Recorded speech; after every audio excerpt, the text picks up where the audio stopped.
家好，欢迎来到 Learn Chinese on the Go。今天我们来聊一聊上海第一次点菜。小美，你有没有遇到过这样的事？什么事？快告诉我，听起来很有趣。第一次在上海点菜，我完全懵了。懵了？是看不懂菜单吗？不是，我点了一个红烧肉。红烧肉？那不是很有名吗？是啊，但它和我想的完全不同。哦，味道很奇怪吗？怎么了？我以为是咸的，结果却是甜的。甜的？哈哈，上海菜确实这样。我当时真的非常惊讶，非常。你是不是以为点错了菜？对，我还在想，这是什么？上海人喜欢放糖做菜。这和我家乡的菜不一样。差别真的很大，是吧？是的，第一次很难接受。还有什么让你印象深刻？我还点了糖醋小排。那个肯定是甜酸的呀。我知道，但比想象中甜。哈哈，你已经习惯了吗？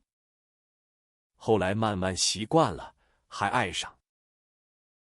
看来文化冲击不小呢。语言问题倒不是主要。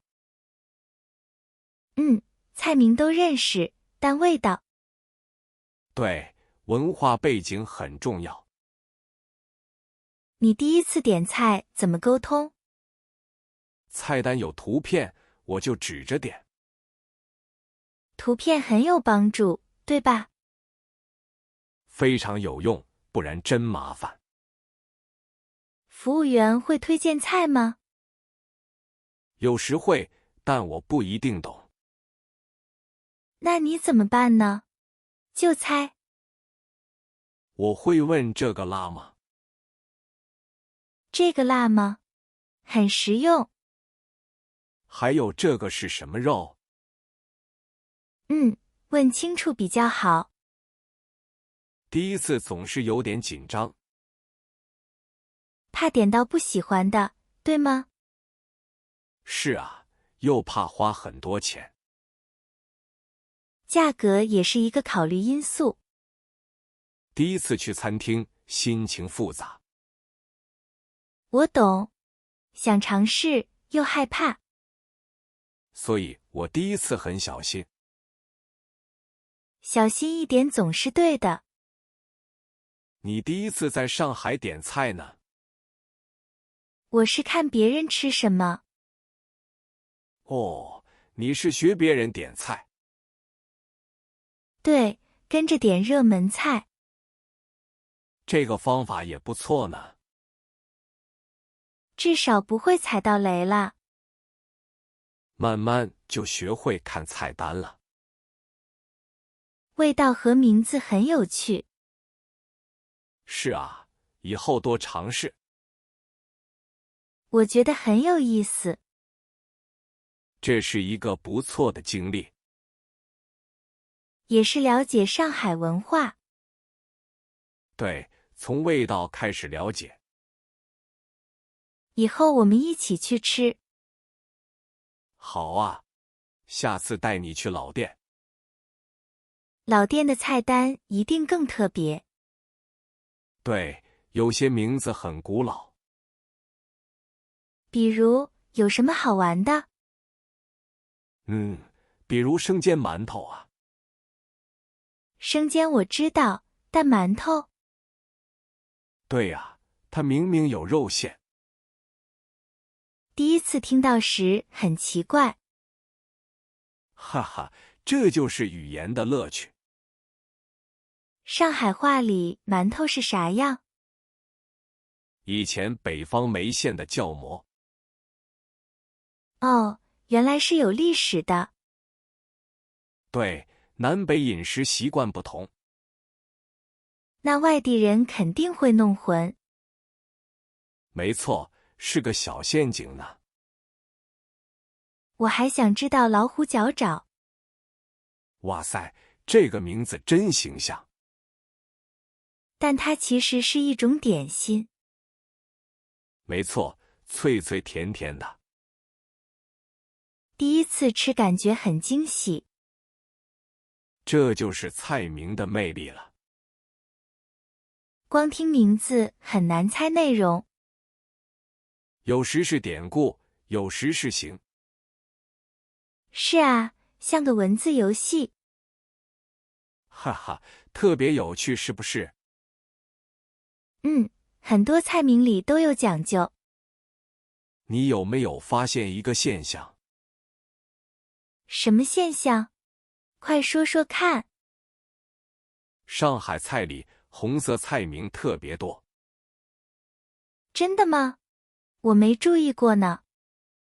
比如红烧肉、红烧蹄膀。哦，是哦，很多都带红字。红色在中国象征喜庆。原来是这个意思，好棒！所以红烧菜很受欢迎。对啊，感觉非常吉利。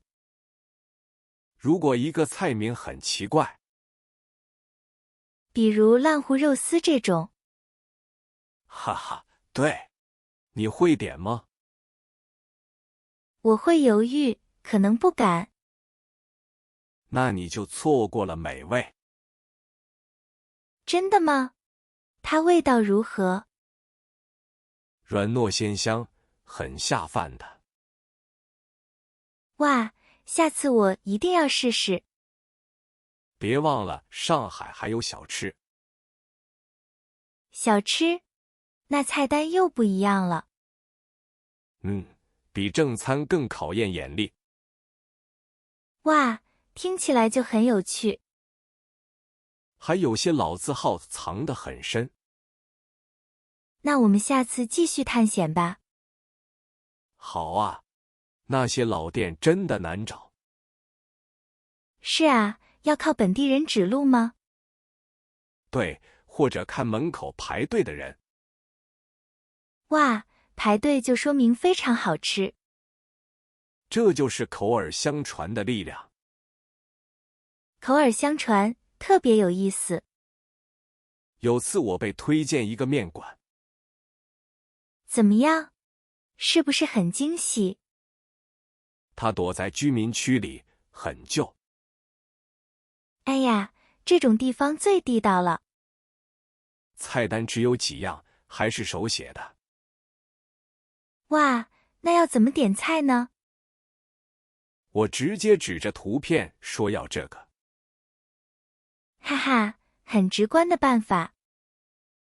但味道真的好到爆炸。有些店名字都懒得起。对，就叫老王面店。听起来就很亲切啊。也说明他们对味道很自信。哈哈哈，相信自己的味道。你有没有遇到过这种情况？遇到什么情况？听不懂老板说的方言。哎呀，这可太常见了。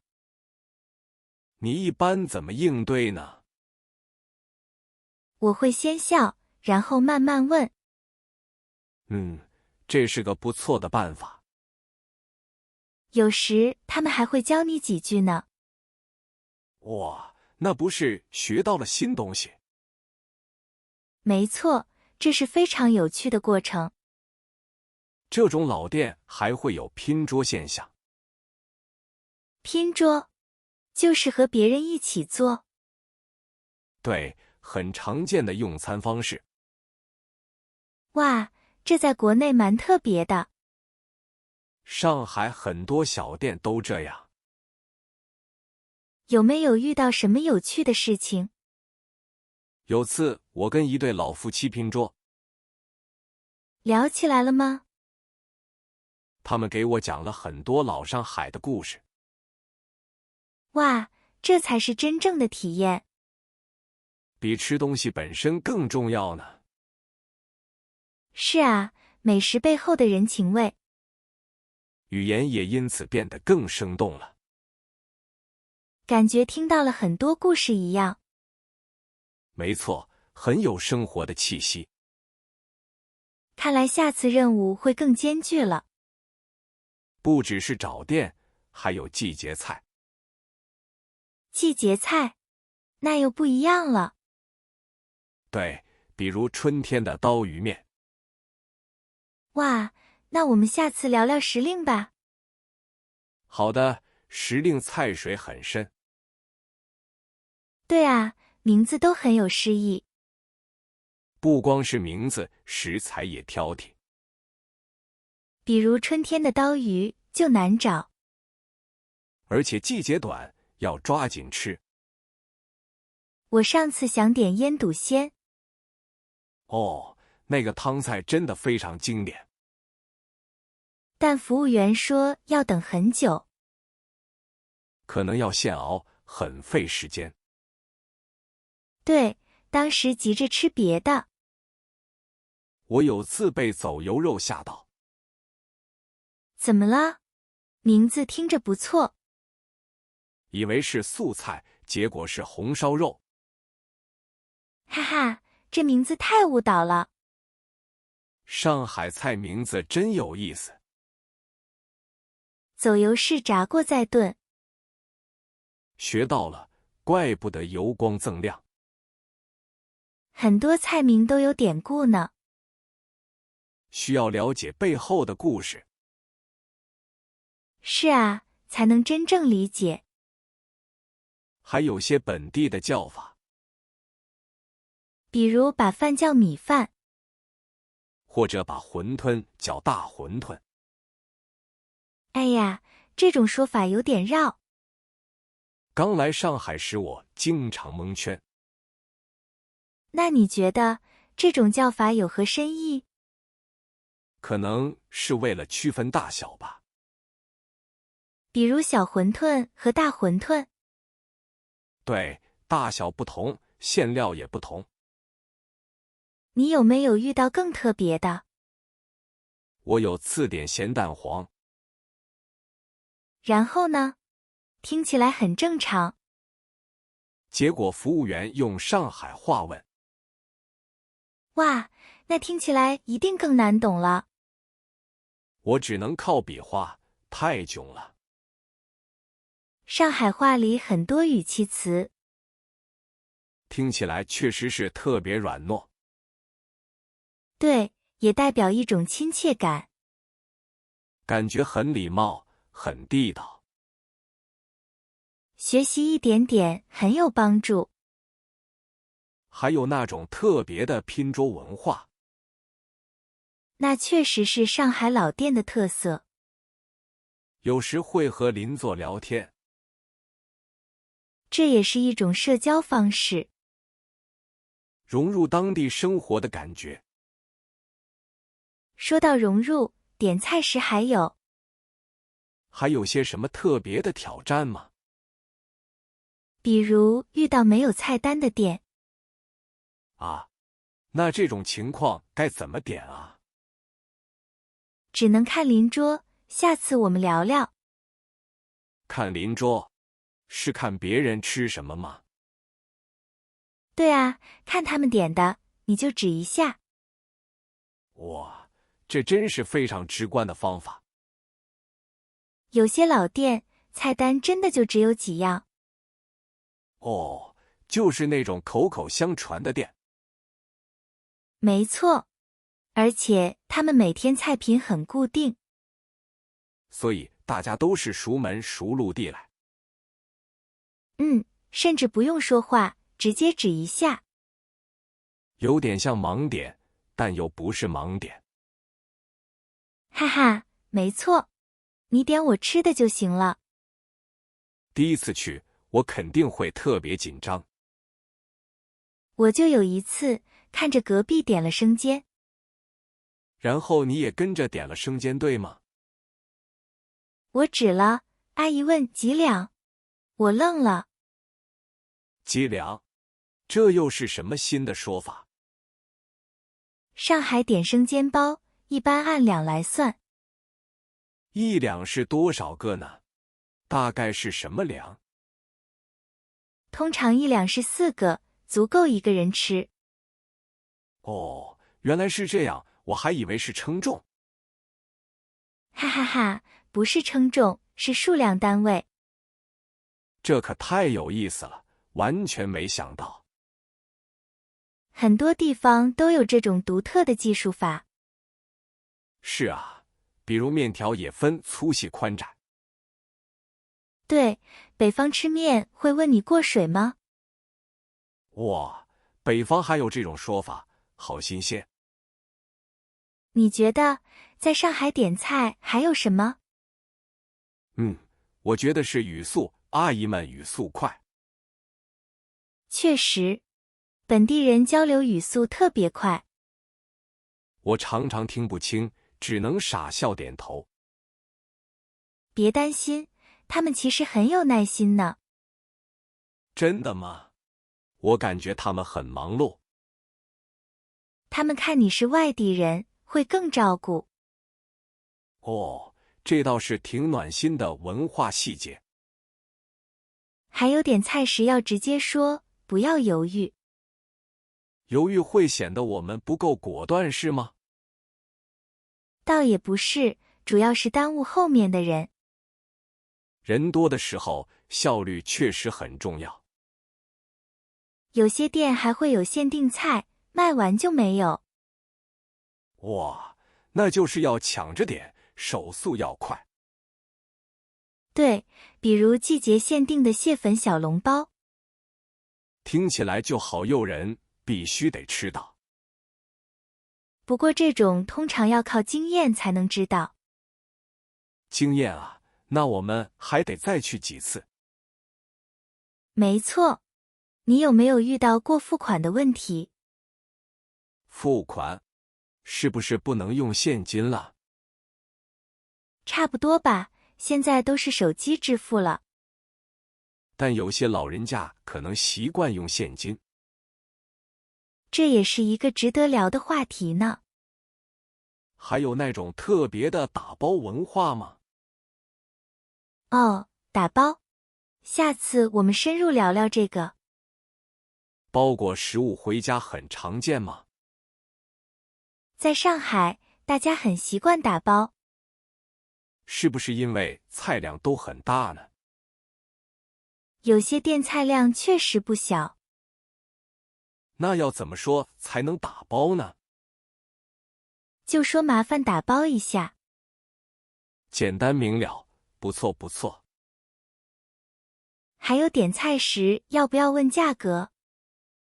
这个我通常都会看菜单。没菜单的店就得问了。哇，那需要更大的勇气。或者看别人点什么吃什么。跟着点菜是个好办法。有时店员也会推荐招牌菜。推荐菜通常都很好吃，但也要小心不合口味的。那要怎么拒绝店员推荐？可以说谢谢，我们再看看。这个说法很礼貌。或者直接点自己想吃的。有没有遇到过特别的菜名？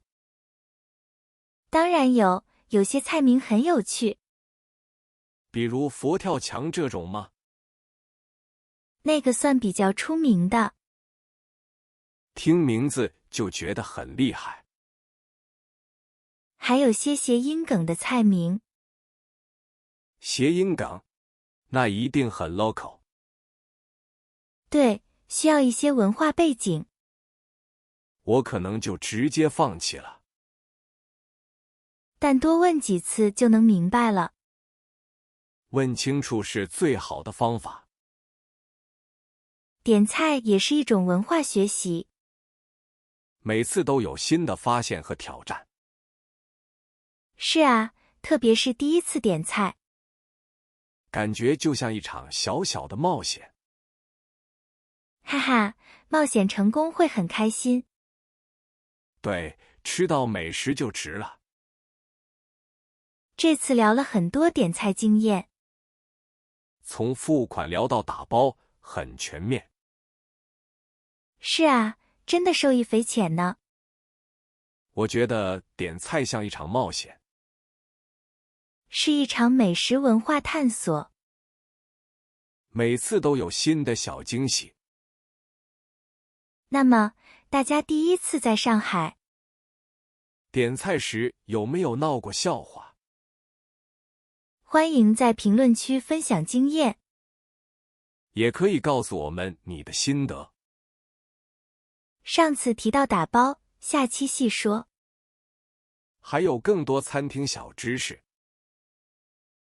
感谢收听，我们下期再会。